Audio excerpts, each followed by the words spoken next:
Are you a current or future physician assistant wanting to learn more about finances? Then join me on this journey to become a PA the FI way. Hi, my name is Kat, and I'm a practicing certified physician assistant who will be your host. It took me 5 years after I started practicing medicine as a PA to thoroughly dive into my personal finances after I discovered the concept of financial independence. I want to use what I have learned to help you avoid some of the financial mistakes that I have made while sharing some of the financial wins that I have had along the way. Join me as we discuss financial strategies to guide you to becoming a physician assistant on the way to financial independence.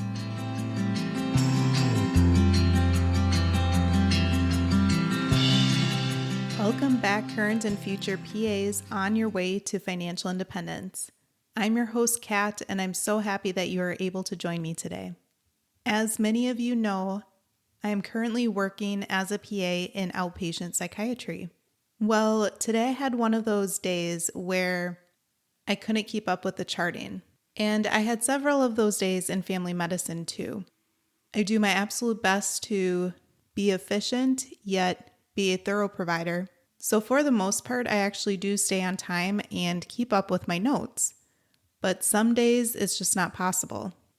And days like today, where you end the day and you have several notes that you have to finish, it almost makes me feel like I'm reliving my day because I have to go back through all those encounters, try to recall all the information, enter all of the details in, and make sure that I have each part of the note that needs to be in there. So it's like you get to the end of your day, but then it's almost like you're reliving it all over again right away after your work has quote unquote ended.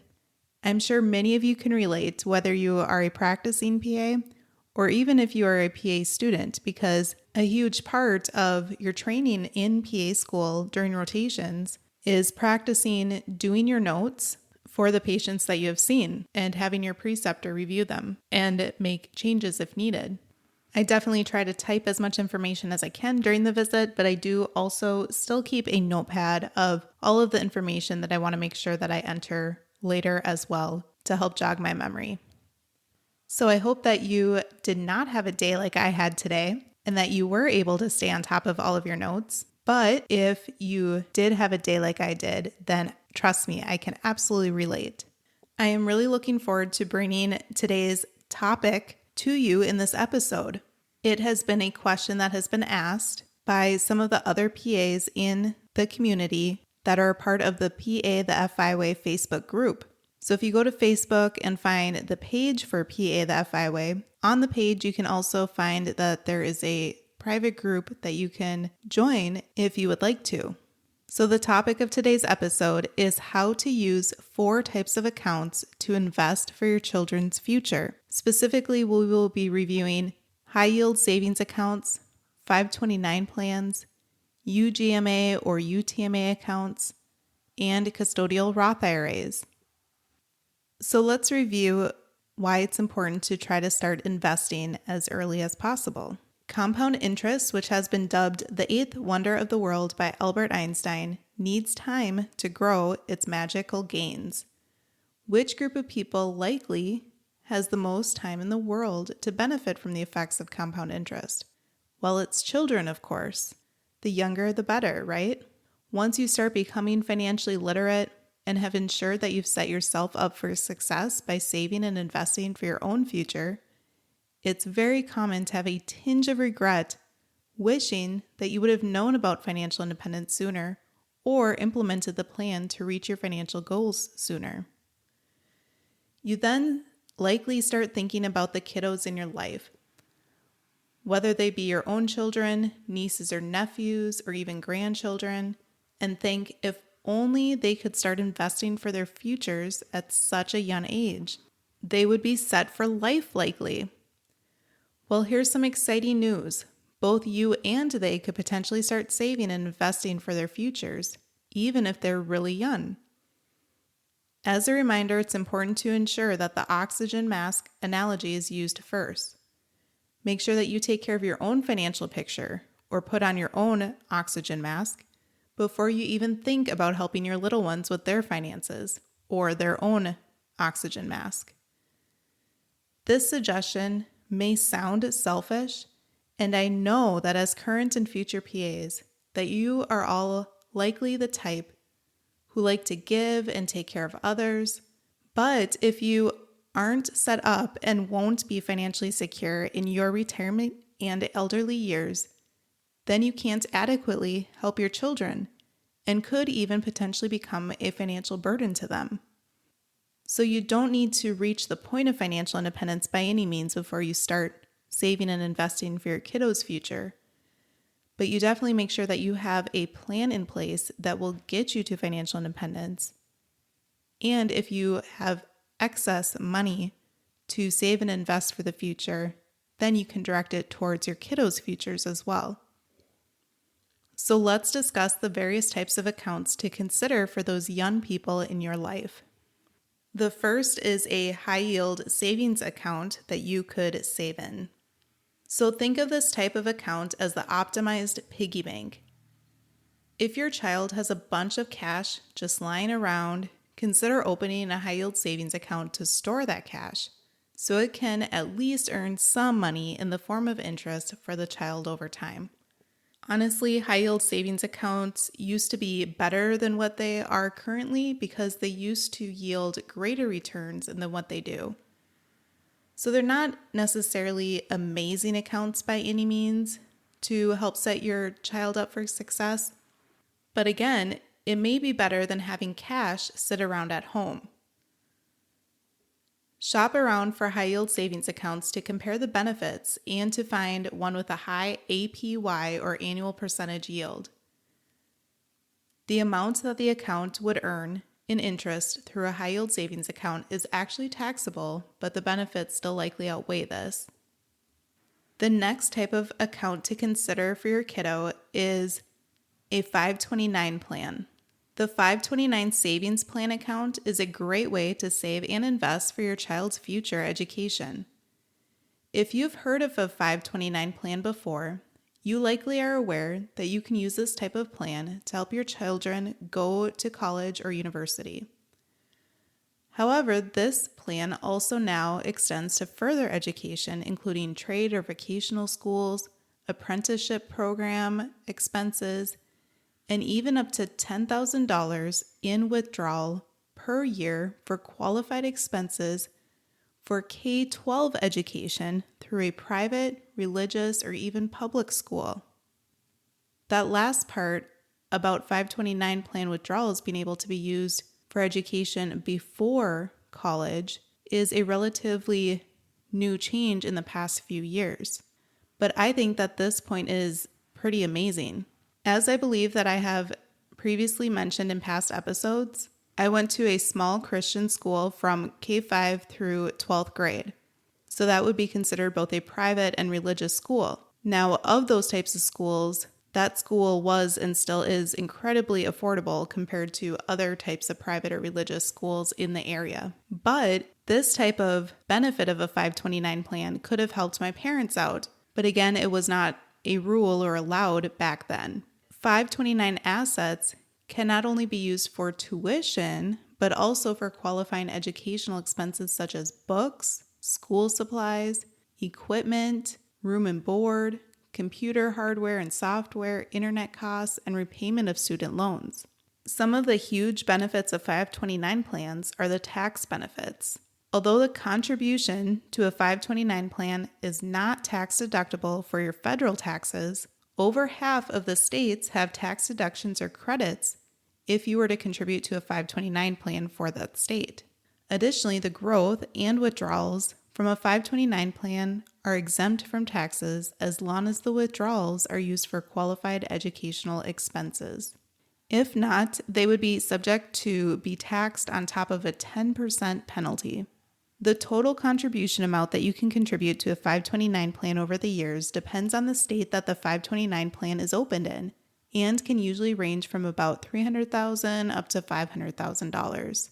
However, you also can only contribute either up to $15,000 per year as an individual to each beneficiary of the 529 plans that you have set up, or $30,000 to each beneficiary between you and your spouse total to avoid a gift tax, or you could do up to $75,000 as an individual, or up to $150,000 as a married couple, which then could cover your contributions for a total amount of 5 years.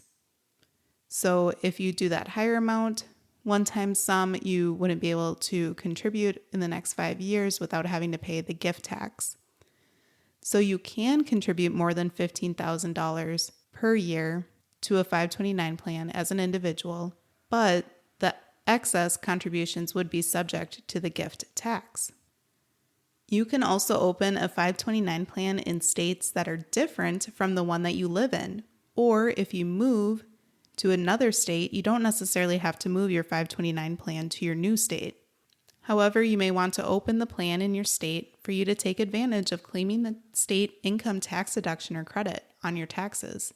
Additionally, some 529 plans have lower fees than others in other states, so it's worth taking the time to research and compare plans across various states.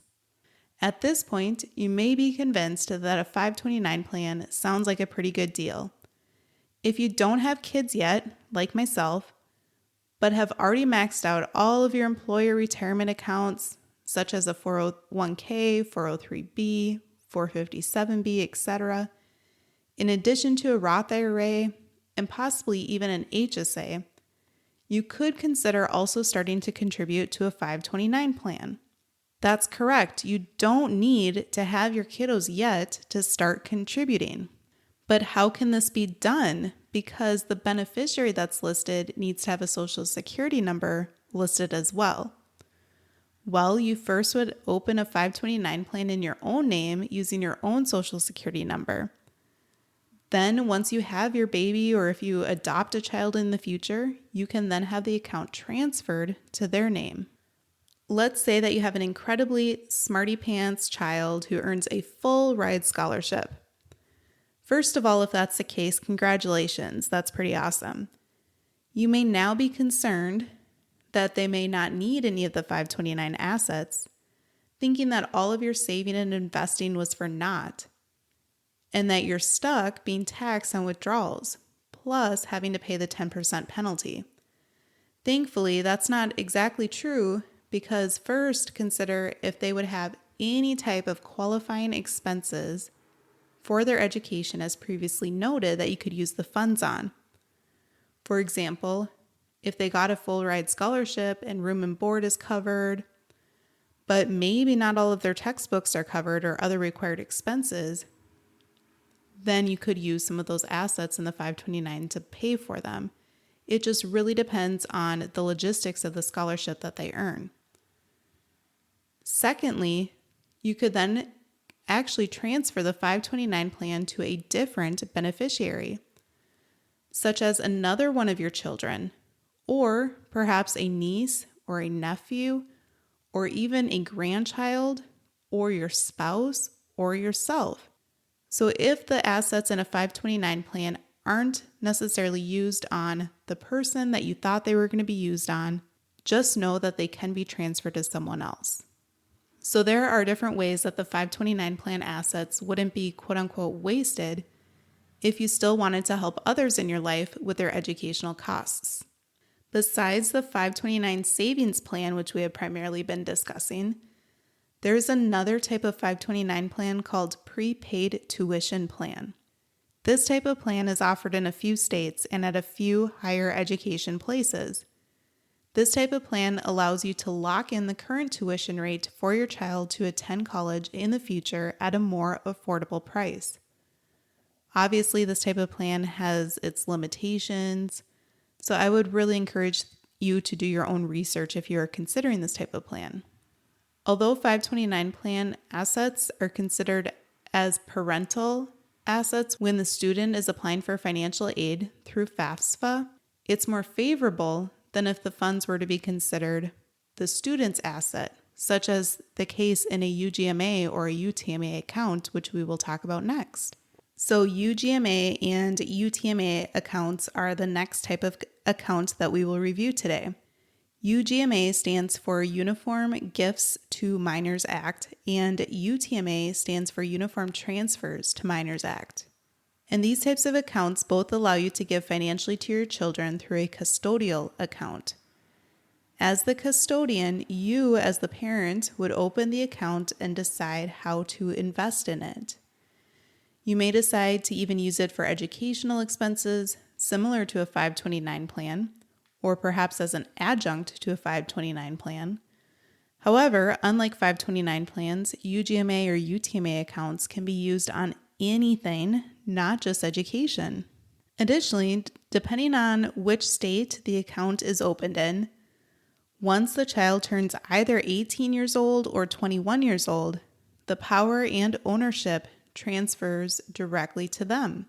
This may sound to be a somewhat concerning or troublesome thought to you.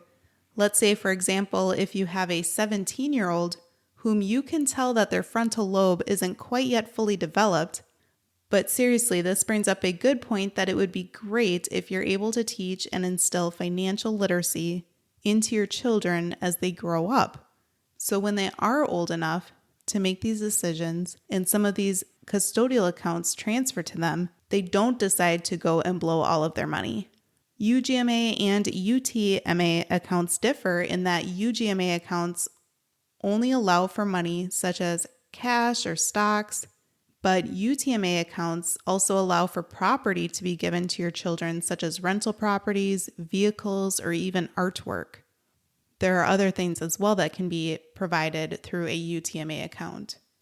UGMA and UTMA accounts don't have as many tax advantages that a 529 plan would have. Within UGMA and UTMA accounts, the first $1,100 of unearned income per year is generally tax-free. Then the next $1,100 gets taxed at the child's rate.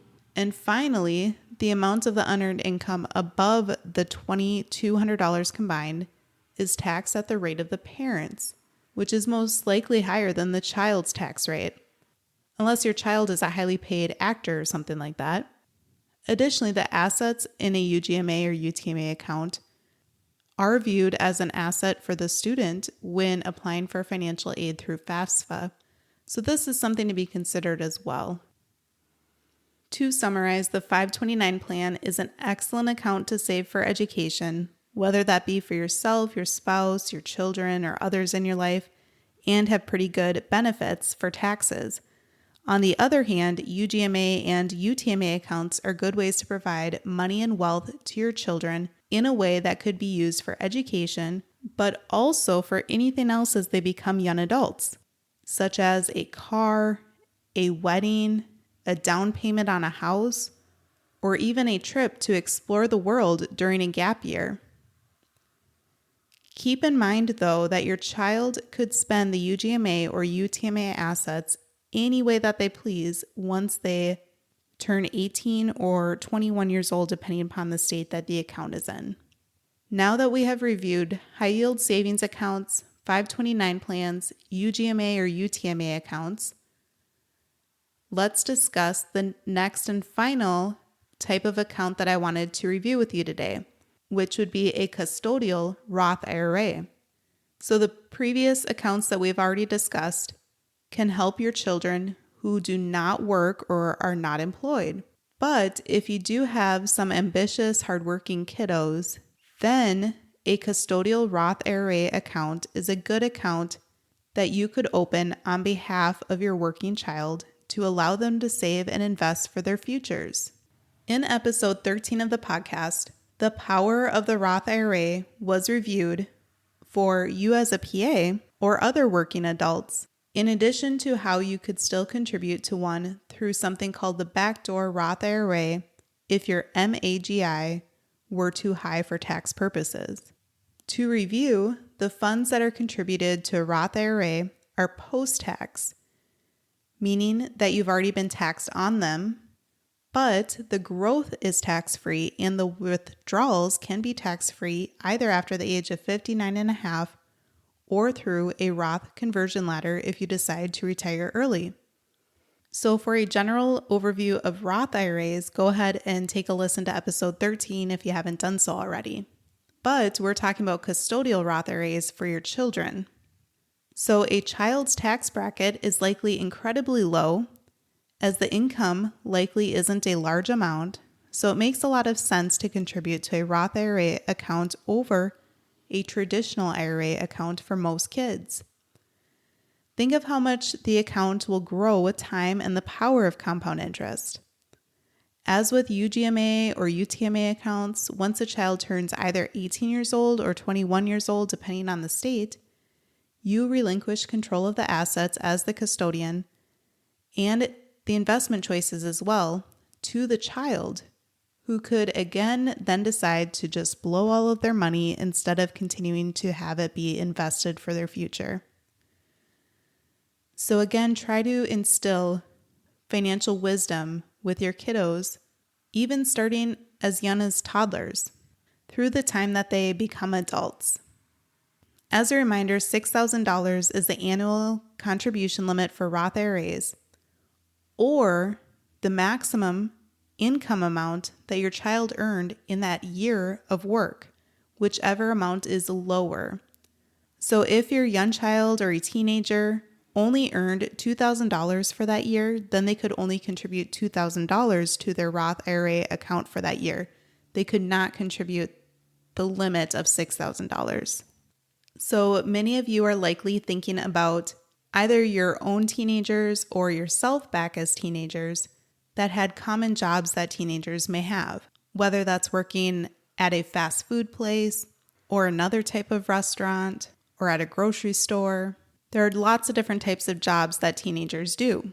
And if they are hired through those types of companies, then it's easy to provide proof of working employment for tax purposes. However, there are many other types of jobs that a teenager, but even young kiddos, could potentially do that could earn them money to be able to allow them to have a custodial Roth IRA account. For example, things like babysitting or even mowing lawns in the neighborhood can count. Again, for these types of jobs, the child likely would not be getting a tax form to keep records on for their taxes. So it's important that they document, or you document for them, a paper trail to show proof of employment for tax purposes. And especially if the IRS were ever to be concerned or if they were ever to be audited in the future. As mentioned, even young kiddos could potentially have custodial Roth IRA accounts if they do have a paying job. So, for example, if you have a talented kiddo that is for some reason famous, such as an actor or an actress, or even a singer as a child, then that could count as earned working income. But if you are likely the majority of my listeners who don't necessarily have a pop star on their hands, one of the common paid jobs that I have heard for younger kiddos that people have done to have a custodial Roth IRA account for them is to have the child be a model for the parent's business. So for example, if you have a blog or you do a commercial for your business, then you could have your child have an account for being the model for the blog, for the pictures, or be the actor or actress in the commercial. The amount of money that the kid would be paid through the business has to be the going rate, though, for the model or the actor.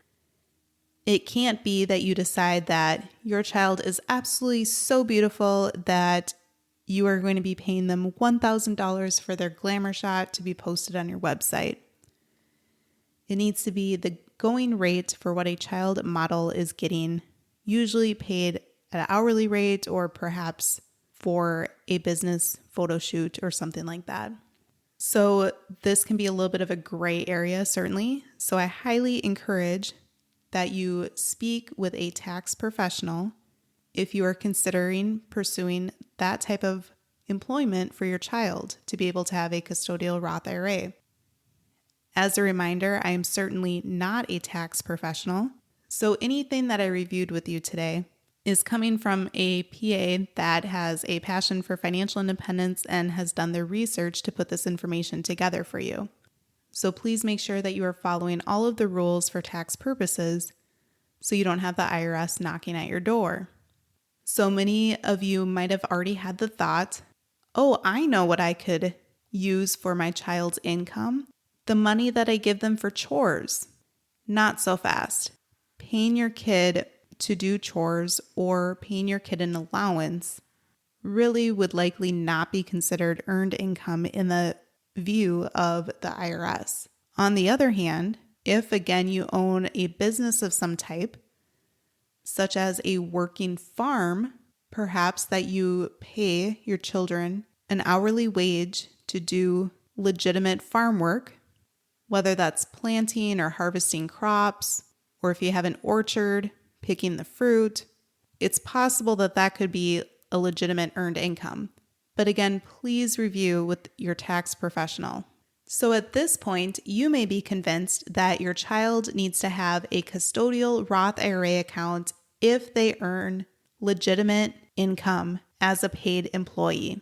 But what if your child really doesn't think that they need to have a custodial Roth IRA account to save and invest for their future? What if they go, Mom or Dad, I want this money that I earned because I want to spend it now as I please, whether that's on clothes, shoes, video games, going to see movies, going on vacations or trips with their friends, whatever the purpose is. Well, here is a consideration for you to meet them halfway, perhaps. Because you probably also want your kids to learn how to spend their money wisely, right? So you probably don't want to say, hey, you can't spend any of your earned income. You should only save and invest it for the future, right? So with this compromise, what it could be that you and your child could work out, perhaps that they do spend a portion of their earned income. So let's use the example of a child who has earned $2,000 in a calendar year. Maybe you have an agreement with them that they spend half of it. They spend $1,000. So they could take that extra $1,000 and put it in the custodial Roth IRA. But you could actually match that $1,000 for them and put $2,000 total dollars in the Roth IRA for them.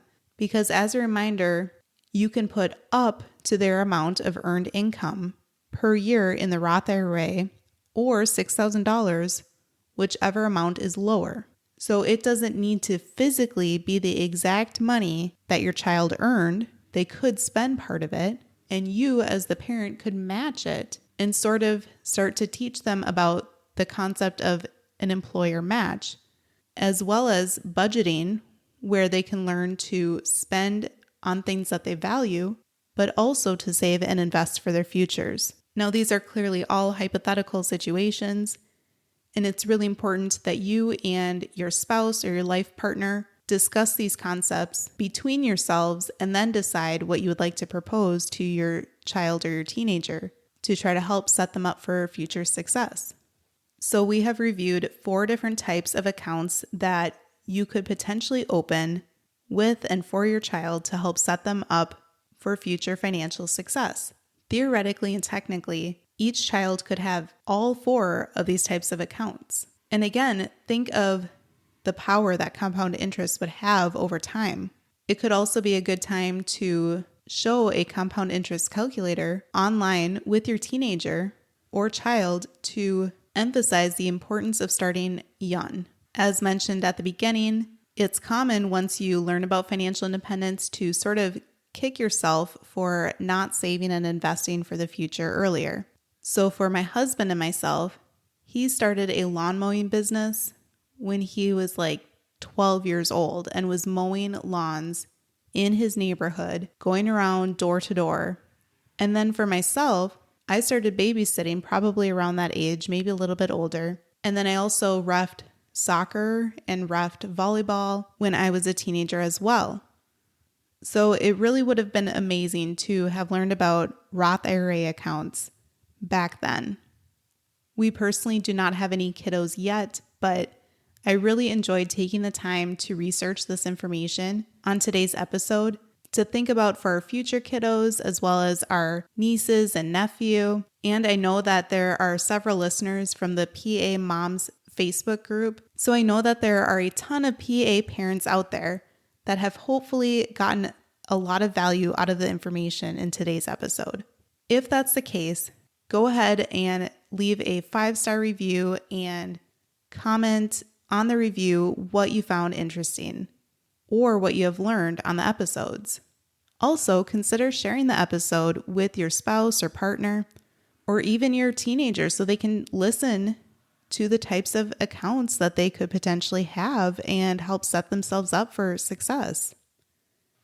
If you would like to follow along on Instagram, come over at PA the FI Way, where I recently showed my face and am no longer anonymous on Instagram. I decided to do that step because I want to take the next steps in my business so I can start bringing more information to you. I keep hearing over and over again, man, I really wish that this type of information was taught in PA school. And that is exactly why I started this podcast as well as my website, pathefiway.com. It's because I had this feeling that it was just incredibly disheartening that we graduate with so much debt and potentially earn a pretty good income after PA school, but we're just not really equipped to manage paying off debt while saving and investing for our futures. I recently created a presentation that I would like to start presenting to second-year PA students or potentially third-year PA students if they are part of a longer program that are just about to graduate. And it's an overview about common financial mistakes that new PAs make right out of PA school and how to try to avoid those mistakes. So if you have connections to PA programs that would be potentially interested in this type of guest lecture, please contact me and let me know. You can either send an email at kat@pathefiway.com or go to my website and fill out a contact form. Otherwise, if you are in the Facebook group or on Instagram, go ahead and shoot me a message. You can always post your questions on Facebook as well, or send me private messages as well if you have any questions about anything. Thank you so much for taking the time today to listen to today's episode, which I really think has an important topic to try to help set your kids' futures up for success.